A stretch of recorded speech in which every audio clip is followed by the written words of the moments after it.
अस्सलाम वालेकुम दोस्तों की हाल चाल है? ठीक हो? तबीयत ठीक है?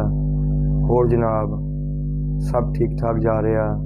अच्छा जी, आज जनाब दूसरी वीडियो नाल हाज़िर खिदमत और तुसी जफ़र भाई ऑफिशियल चैनल देख रहे हो। चैनल यार सबसक्राइब भी कर लिया करो, लाइक शेयर सब कुछ करो ताकि मैंने थोड़ी तवज्जो की जरूरत है थोड़ी जी। तो जनाब अज की जी वीडियो ना पाकिस्तानी पंजाबी फिल्मों के डायरैक्टर बड़े अच्छे डायरैक्टर अल्ताफ हुसैन साहब फौत हो गए। तो जनाब फौत हो गए ना, देखो उदों लोग दरवाजे नहीं सी छड़ते, उदों लोगों की हालत सी मिलन गिलन की लाइनां लगियां या डायरैक्टर साहब नाल मिल लो, शायद मैनू चांस मिल जाए। मकसद अच्छा मिले भी होंगे बहुत सारे लोगों को, लेकिन जदों वही बंदा दुनिया तो जाता, यकीन करो कि अज का मेरा टॉपिक सिर्फ ये आ कि जो मैं हिस्टरी छान के वेख के आया ना, तो कहते उनके जनाजे नाल कोई भी सैलैब्रिटी टाइप का आदमी है ही नहीं सी। हाँ वो बंदे दो चार नाल सी, एक दो बंदे कि जेड़े ना जिवें कहते जिन्हें पिछला दौर देखा सी, ते जेड़े पिछले दौर विच ना मकसद यह कि लोगों की कदर करना जानते सी, उस्तादां वाले सी, ते उस्तादां ने दस्सिया सी कि किवें कदर करी दी है। जिवें सैयद नूर साहब, गुलाम मोहिउद्दीन साहब और अपने बहुत बड़े डायरैक्टर नासिर अदीब साहब।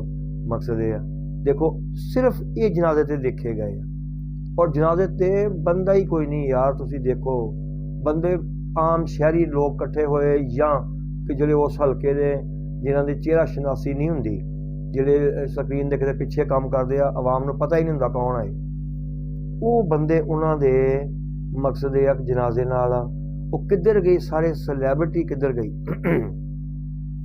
वो बड़े बड़े वड्डे जिहड़े अपने अदाकार सी, शान सऊद अपना यार मोहम्मद राणा ते इस ने दूसरे, वो सारे कित्थे सी यार।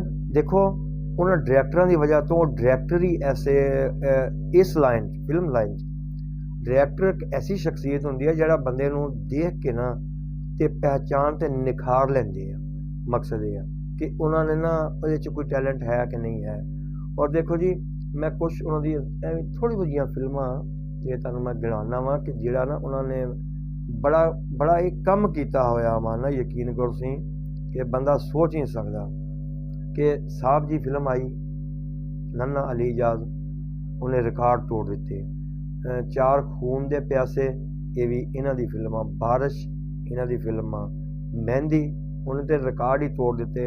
उधर लोगों के घर से शादी ब्याह के अंदर जी है ना वो फिल्म के जोड़े गाने वगैरह सब इवें चलते सी। और निकाह बड़ी इसलाई फिल्म सी हुई, रानी बेटी राज करेगी, जिहदे दस्सिया जांदा कि एक बाप बेटी का प्यार और बेटे बाप जिहड़ा वा की तकलीफां बर्दाश्त करता वा। ठीक है जी। और अगे फिर आ जाती है साला साहब।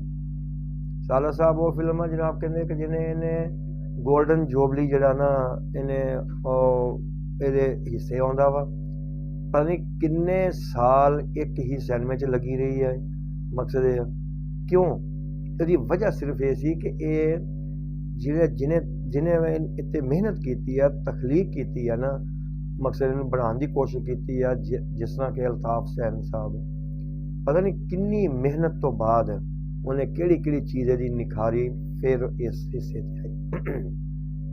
यार मकसद कहने का गल ये नहीं हैगी, उदों तो आप रुलते फिरते होंगे सिनेमे जाके फिल्मां देखते इन्हां दियां, जदों वेख्या भी बेचारे फौत हो गए आ गल फिर कभी कोल बैठे जनाजे ते नहीं आता कोई। यार बेहिस्सी है, बेहिस्सी नहीं रखनी चाहिए। या तो बंदे उस लैन का शौक ही ना हो, नहीं जी मैं करना ही नहीं, मैं जाता ही नहीं इस साइड से, मैं नहीं पता कौन है तो जो भी नहीं रखनी तो बाद फिर गल्लां भी अजीब अजीब करनियां। अब कुछ कमेंट्स यार मैं फौतगी तो बाद पढ़े आ, और चल अच्छा होया होए तो लोग ही फारग है, इन्हों का लोगों का हाल ही कोई नहीं। इन्हों मैं तो गिन भी नहीं सकता कि कुछ पाबंदियां होंदियां यूट्यूब से, यानी कि बड़े बुरे लफज।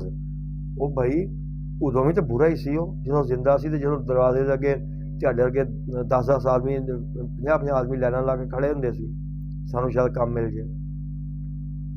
यार खुदा का नाम मनो यार, ਇਹ ਸੱਚ ਪੁੱਛਾਂ ਨਾ, ਇਹ ਆਪਾਂ ਸਾਰੇ ਆਪਣੇ ਅੰਦਰੋਂ ਨਾ ਇਹ ਖੁਦਗਰਜ਼ੀ ਕੱਢੀ। ਇਹ ਖੁਦਗਰਜ਼ੀ ਜਿਹੜੀ ਹੈ ਨਾ ਸ਼ਾਇਦ ਸਾਨੂੰ ਅੱਗੇ ਨਹੀਂ ਲੈ ਕੇ ਜਾ ਰਹੀ। ਆਪਾਂ ਹਮੇਸ਼ਾ ਹੀ ਬੈਕਵਰਡ ਰਵਾਂਗੇ ਜੇ ਖੁਦਗਰਜ਼ ਰਵਾਂਗੇ। ਕਿ ਵੇਖਣਾ ਇਹ ਆ ਕਿ ਚਲੋ ਜਿਸ ਸ਼ੋਬੇ 'ਚ ਵੀ ਕੋਈ ਕੰਮ ਕਰ ਰਿਹਾ ਵਾ, ਜੇ ਤੁਸੀਂ ਉਹਨੂੰ ਮਾੜਾ ਮੋਟਾ ਐਪਰੀਸ਼ੀਏਟ ਕਰ ਰਹੇ ਹੋ ਨਾ, ਤੇ ਫਿਰ ਉਹਦੇ ਮਰਨ ਤੋਂ ਬਾਅਦ ਹੀ ਉਹਦੀ ਤਾਰੀਫ ਕਰੋ। ਕਿ ਦੇਖੋ ਜੀ, ਸਾਡੇ 'ਚ ਇਹ ਚੀਜ਼ ਨਹੀਂ ਹੈ।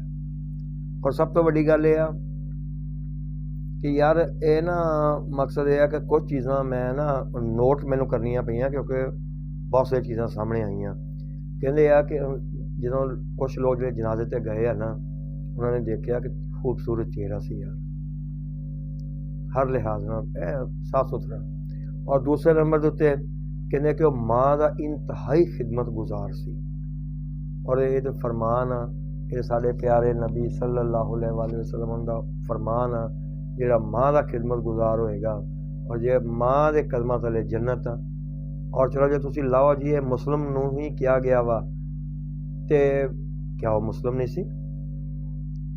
ਇਸਾਂ ਦੇ ਕਮੈਂਟਸ ਜਿਹੜੇ ਆ ਨਾ, ਇਹ ਨਹੀਂ ਆਉਣੇ ਚਾਹੀਦੇ ਕਿ ਮਰਨ ਤੋਂ ਬਾਅਦ ਕਿਸੇ ਨੂੰ ਉਹ ਹੋ ਗਿਆ ਫਲਾਣਾ ਹੋਏ ਤੇ ਐਸਾ ਸੀ, ਇਹ ਤੇ ਕੰਜਰਾਂ ਵਾਲੇ ਕੰਮ ਕਰਦੇ ਸੀ, ਉਹਦੇ ਵਾਲੇ ਕੰਮ ਕਰਦੇ ਸੀ। ਯਾਰ ਕਮਾਲ ਹੋ ਗਈ। ਪਹਿਲੇ ਤੁਹਾਡੇ ਅੱਗੇ ਆਟੋਗ੍ਰਾਫ ਲੈਣ ਤੁਰੇ ਫਿਰਦੇ ਰਹਿੰਦੇ ਆ, ਬੈਠੇ ਮੈਨੂੰ ਸਾਰਾ ਆਟੋਗ੍ਰਾਫ। ਦੇਖੋ ਇਸ ਤਰ੍ਹਾਂ ਨਹੀਂ ਹੋਣਾ ਚਾਹੀਦਾ। ਔਰ ਮਾਂ ਦੇ ਖਿਦਮਤ ਗੁਜ਼ਾਰ ਹੋਣ ਤੋਂ ਬਾਅਦ ਉਹ ਵੱਡਾ ਭਾਈ ਇੱਕ ਦਿਖਾਇਆ ਯਾਰ, ਮੈਂ ਖੁਦ ਦੇਖਿਆ ਕਿ ਉਹ ਵੱਡਾ ਭਾਈ ਸੀ ਜਾਂ ਛੋਟਾ ਵਾ, ਲੇਕਿਨ ਲੱਗਦਾ ਸੀ ਏਜਡ ਆ। ਉਹ ਧਾੜਾ ਮਾਰ ਕੇ ਰੋ ਰਿਹਾ ਸੀ ਕਿ ਸਾਡਾ ਨਾ ਇਹ ਅੱਲਾ ਤੇ ਰਸੂਲ ਤੋਂ ਬਾਅਦ ਵਾਹਿਦ ਸਾਡਾ ਸਹਾਰਾ ਸੀ, ਜਿਹਨੇ 2-3 ਕਈ ਫੈਮਲੀਆਂ ਵੀ ਸੀ ਉਹਨੂੰ ਚਲਾ ਰਿਹਾ ਸੀ। ਔਰ ਫਿਰ ਕਦੀ ਜ਼ਿੰਦਗੀ 'ਚ ਉਹਨੂੰ ਕੋਈ ਐਸਾ ਦੇਖਿਆ ਨਹੀਂ ਗਿਆ, ਕੋਈ ਤਮਾਸ਼ਬੀਨੀ ਨਹੀਂ ਦੇਖੀ ਗਈ, ਕੋਈ ਐਸਾ ਮਸਲਾ ਨਹੀਂ ਦੇਖਿਆ ਗਿਆ। ਯਾਰ ਇਸ ਤਰ੍ਹਾਂ ਦੇ ਮਾਮਲਾ ਜਿਹੜੇ ਆ ਨਾ ਉਹ ਨਹੀਂ ਹੋਣੇ ਚਾਹੀਦੇ। ਔਰ ਫਿਰ ਦੇਖੋ ਉਹਨੇ ਉਸ ਹਦਾਇਤਕਾਰ ਨੇ ਜ਼ਿੰਦਗੀ 'ਚ ਨਾ ਸ਼ਾਦੀ ਕੀਤੀ। ਸ਼ਾਦੀ ਵੀ ਉਹਨੇ ਉਸ ਵੇਲੇ ਦੀ ਸੁਪਰਸਟਾਰ ਆਲੀਆ ਬੇਗਮ, ਉਹਨਾਂ ਨਾਲ ਸ਼ਾਦੀ ਕੀਤੀ, ਲੇਕਿਨ ਉਹ ਕਿਸੇ ਵਜੂਹਾਤ ਦੀ ਬਿਨਾ 'ਤੇ ਚੰਦ ਸਾਲ ਰਹੀ, ਜਾਂ ਚੰਦ ਮਹੀਨੇ, ਚੰਦ ਸਾਲ ਉਹ ਨਹੀਂ ਰਹਿ ਸਕੀ, ਉਹ ਖ਼ਤਮ ਹੋ ਗਈ। ਚਲੋ ਜੀ, ਉਹ ਤਾਂ ਕੋਈ ਗੱਲ ਨਹੀਂ, ਹੋ ਜਾਂਦਾ ਜ਼ਿੰਦਗੀ 'ਚ। ਕਈ ਦਫਾ ਨਾ ਜਲਦਬਾਜ਼ੀ ਜਿਹੜੇ ਫੈਸਲੇ ਹੁੰਦੇ ਆ ਨਾ, ਉਹ ਥੋੜ੍ਹੇ ਜਿਹੇ ਖ਼ਰਾਬ ਹੋ ਜਾਂਦੇ ਆ। ਤੇ ਯਾਰ ਦੇਖੋ, ਸਭ ਕੁਛ ਹੀ ਕਰਦਿਆਂ ਹੋਇਆ ਨਾ ਮਕਸਦ ਇਹ ਆ, ਪਰ ਸਾਡਾ ਤਰੀਕਾਕਾਰ ਇਹ ਆ ਕਿ ਅਸੀਂ ਉਹੀ ਸਟੇਜ ਡਰਾਮੇ ਦੇਖਣੇ ਆ, ਟਿਕਟ ਭਰ ਕੇ ਅੰਦਰ ਜਾ ਕੇ ਦੇਖਣੇ ਆ, ਬਾਹਰ ਆਣ ਕੇ ਕਹਿਣਾ ਜੀ ਓਏ ਤੇ ਫਾਰਗ ਲੋਕ ਆ, ਓਏ ਤੇ ਕੰਜਰ ਲੋਕ ਆ। ਯਾਰ ਇਸ ਤਰ੍ਹਾਂ ਥੋੜ੍ਹਾ ਹੁੰਦਾ। ਇਹ ਤੇ ਬੜੀ ਬੇਵਕੂਫੀ ਵਾਲੀ ਗੱਲਾਂ ਹੁੰਦੀਆਂ ਨਾ। ਜਾਂ ਤਾਂ ਤੁਸੀਂ ਉਹ ਕੰਮ ਹੀ ਨਾ ਕਰੋ, ਜਾਂ ਫਿਰ ਆਪਣੇ ਪੂਰੇ ਮੁਲਕ 'ਚ ਨਾ ਕੋਈ ਥੀਏਟਰ ਨਾ ਸਿਨੇਮਾ, ਕੁਛ ਨਹੀਂ ਹੋਣਾ ਚਾਹੀਦਾ। ਜੇ ਹੈਗੇ ਆ ਤਾਂ ਯਕੀਨਨ ਦੇਖਣ ਵਾਸਤੇ ਹੀ ਆਓ। ਹਾਂ, ਇਹ ਜ਼ਰੂਰ ਹੈ ਕਿ ਚਾਹੇ ਫਿਲਮ ਇੰਡਸਟਰੀ ਹੋਵੇ, ਚਾਹੇ ਉਹ ਥੀਏਟਰ ਹੋਵੇ, ਇਸਲਾਹੀ ਪ੍ਰੋਗਰਾਮ ਚੱਲਣੇ ਚਾਹੀਦੇ ਆ, ਜਿਹਦੇ 'ਚ ਕਿਸੇ ਨੂੰ ਕੋਈ ਨਾ ਇਸਲਾਹ ਮਿਲੇ। ਔਰ ਜਿਹਦੇ ਵਿੱਚ ਇਹ ਹੋਣਾ ਚਾਹੀਦਾ ਕਿ ਆ ਗੰਦੇ ਮੰਦੇ ਧੀਆਂ ਭੈਣਾਂ ਦੇ ਡਾਇਲਾਗ ਇਹ ਨਹੀਂ ਹੋਣੇ ਚਾਹੀਦੇ, ਕਿਉਂਕਿ ਨਵੀਂ ਨਸਲ ਲੱਖਾਂ ਖਰਾਬ ਕਰ ਰਹੇ। ਦੇਖੋ ਜੀ, ਅਲਤਾਫ ਹੁਸੈਨ ਸਾਹਿਬ ਦਾ ਮੈਂ ਨਾ ਥੋੜ੍ਹਾ ਪੜ੍ਹਿਆ ਕਿ ਉਹ ਕਹਿੰਦਾ ਜਿਹੜੀ ਨਾ ਸਭ ਤੋਂ ਪਹਿਲੇ ਮੇਰਾ ਖਿਆਲ ਉਹਨਾਂ ਨੇ ਫਿਲਮ ਬਣਾਈ ਸੀ 4 ਖੂਨ ਦੇ ਪਿਆਸੇ, ਤੇ ਉਹ ਹਿੱਟ ਗਈ ਸੀ। ਔਰ ਆਖਰੀ ਫਿਲਮ ਜਿਹੜੀ ਸੀ ਨਾ, ਇਹ ਵੀ ਮੇਰਾ ਖਿਆਲ ਆ ਕਿ ਇਹ ਫਿਲਮ ਦਾ ਨਾਂ ਸੀ ਤੇਰੇ ਪਿਆਰ ਨੂੰ ਸਲਾਮ। ਤੇ ਉਹ ਦੱਸਦੇ ਆ ਕਿ ਪਤਾ ਨਹੀਂ ਉਹ ਮੁਕੰਮਲ ਹੋਈ ਵੀ ਹੈ ਕਿ ਨਹੀਂ, ਲੇਕਿਨ ਥੋੜ੍ਹੇ ਅਲੀਲ ਰਹਿ ਰਹੇ ਸੀ, ਬਿਮਾਰ ਸੀ, ਜਿਹਦੀ ਵਜ੍ਹਾ ਤੋਂ ਨਾ ਫੌਤ ਹੋ ਗਏ। ਯਾਰ ਮਕਸਦ ਕਹਿੰਦੇ ਆ ਕਿ ਉਹਨਾਂ ਲੋਕਾਂ 'ਚ ਫਿਰ ਵੀ ਕੋਈ ਸ਼ਰਮੋ ਹਯਾ ਕੋਈ ਚੀਜ਼ ਕੋਈ ਹੈ ਸੀ ਕਿ ਉਹ ਕੁਛ ਘਰੇਲੂ ਮਾਹੌਲ ਦੇਖ ਕੇ ਕੰਮ ਕਰਦੇ ਸੀ। ਅੱਜ ਕੱਲ੍ਹ ਤੁਸੀਂ ਦੇਖ ਲਓ, ਅੱਜ ਕੱਲ੍ਹ ਬੱਚੇ ਨੈੱਟ ਵਗੈਰਾ ਦੂਏ ਤੀਏ ਇੱਧਰ ਉੱਧਰ ਜਾ ਜੂ ਕੇ ਕਿਸਾਂ ਦਾ ਹਾਲ ਹੋਇਆ ਵਾ।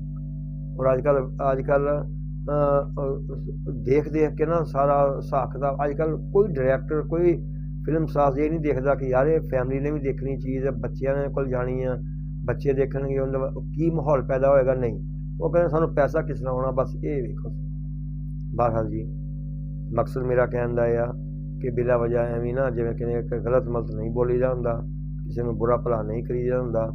ਔਰ 12 ਰਬੀਉਲ ਅੱਵਲ ਦਾ ਦਿਨ ਤੁਸੀਂ ਜਾਣਦੇ ਹੋ, ਮੇਰੇ ਪਿਆਰੇ ਆਕਾ अलैहिस्सलाम सल्लल्लाहु अलैहि वसल्लम ਉਹਦੀ ਵਿਲਾਦਤ ਦਾ ਦਿਨ ਠੀਕ ਹੋਇਆ।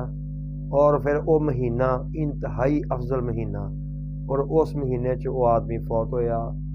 और यार कोई फजीलत तो होएगी ना, कुछ उस महीने के सदके कुछ तो उस आदमी को मिलेगा ना। बाकी यह है कि मेरा अल्लाह फैसला करदा कि कौन कितना बुरा कौन कितना अच्छा वा।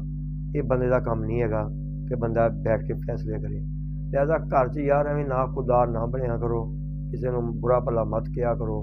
मकसद ये आ खाते भी उत्थे ही हो, बाद गाला भी उत्थे ही कढ़ते हो, इस तरह ना क्या करो। मैंने तो छोटी जी मैं गल करनी सी, लेकिन गल थोड़ी जी फिर लंबी हो गई, तो लिहाजा ये बायोग्राफी नहीं हैगी। बायोग्राफी तो चंद हिस्से होंगे।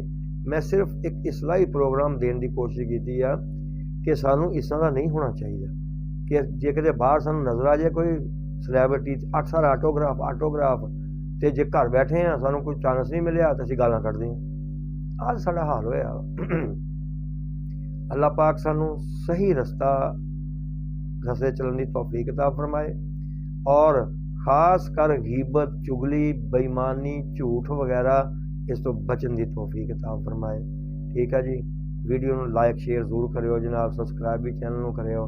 इंशाअल्लाह कोशिश करता रहूँगा कोई अच्छे वाक़यात इस लैके आउंदा रहूँगा। ठीक है जी, अस्सलाम।